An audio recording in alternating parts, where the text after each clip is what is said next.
imagem. Você tá lá vendo a imagem. E aí você olha para aquilo e você faz uma interpretação dentro da sua cabeça. Palavras vão sendo formadas e você está interpretando aquela imagem, aquela foto, aquilo que você está vendo. Então, com base nisso, com base nessa criação de palavras dentro da sua cabeça, vocês acham que uma imagem pode ser literatura? Eu vim aqui hoje para falar sobre a poesia concreta, né? Sobre o concretismo na literatura, que começa lá mais ou menos nos anos 50 e que vem até hoje, até né, os tempos atuais. É uma arte contemporânea, é uma literatura contemporânea. E o que acontece, gente? A poesia concreta, ela elimina o supérfluo, ela usa a imagem, ela apela para o visual, para o símbolo, para aquilo que está ali. Não é que nem a arte parnasiana, que tem o verso e que é arte pela arte. Não, não, não, não. Ainda tem um significado, né? Ainda tem uma função, só que são imagens. Tudo tem um formato. Eles apelam para isso. Né? E o que está acontecendo nessa época? Vamos entender aqui, né? É a era JK, né? A fase do Juscelino Kubitschek. A gente tem o quê? Rio de Janeiro não é mais capital, Brasília será a capital do Brasil. Então nós temos a construção de Brasília com o Oscar Niemeyer. E até tudo isso, essa arte concreta, começa na arquitetura. Começa ali nisso. E a gente tem até frases incríveis do Oscar Niemeyer falando justamente sobre essa coisa do concretismo, sobre essa coisa de apreciar as curvas, de apreciar o visual. E a gente tem, gente, nessa mesma época política, a coisa, né, do vamos fazer o Brasil crescer 50 anos em 5.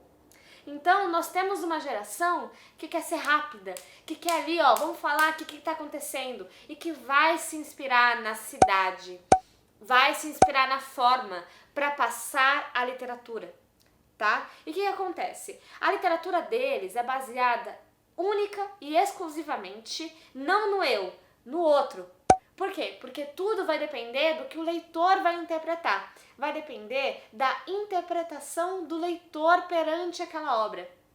O eu não existe. São quase anônimos, sabe, quem faz. Inclusive, a gente tem ali, eu vou citar 2 exemplos, né? Um mais clássico, que é o beba cola, babe cola, beba Coca-Cola, e assim vai e termina em cloaca. Então, no final, olha só, você vai interpretar isso e vai olhar, beleza. É propaganda da Coca? Acho que não, porque fala babe cola e termina em cloaca. Então você vai interpretando, você vai lendo. Eu vou deixar a imagem para vocês verem como que ela é uma poesia, é um poema visual e que tudo depende da sua interpretação. Entendeu a parada? A outra que eu vou citar é uma contemporânea, não sei nem ao certo quem foi que fez, mas que é o seguinte, é a logomarca da Pepsi com o logo, né, com o nome John Tex, da camisinha.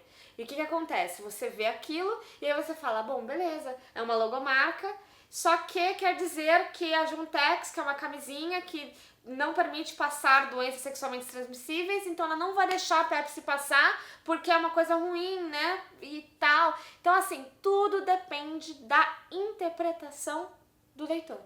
Não, eu vou explicar. E essa literatura, essa poesia que depende da interpretação do leitor é chamada de verbo voco visual. Por quê? Porque o que importa é a imagem, é o visual, tá? E as palavras que estão ali, que são até poucas palavras normalmente, tá? Na poesia concretista, na poesia do concretismo, o que interessa ali é o visual daquilo e a interpretação do leitor.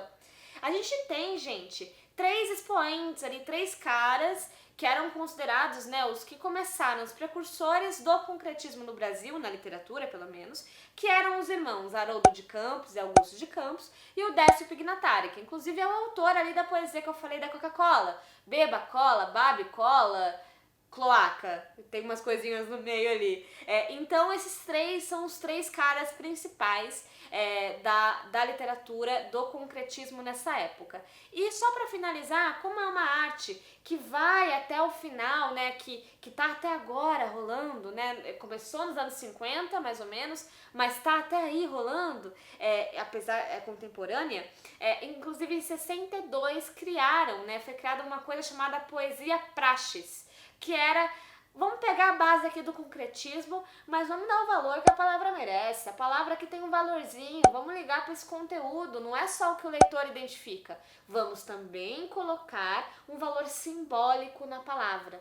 Porque o concretismo na literatura acredita que a palavra é o de menos. O que interessa é o que o leitor vai achar e o visual que aquilo vai, sabe, que vai ser mostrado.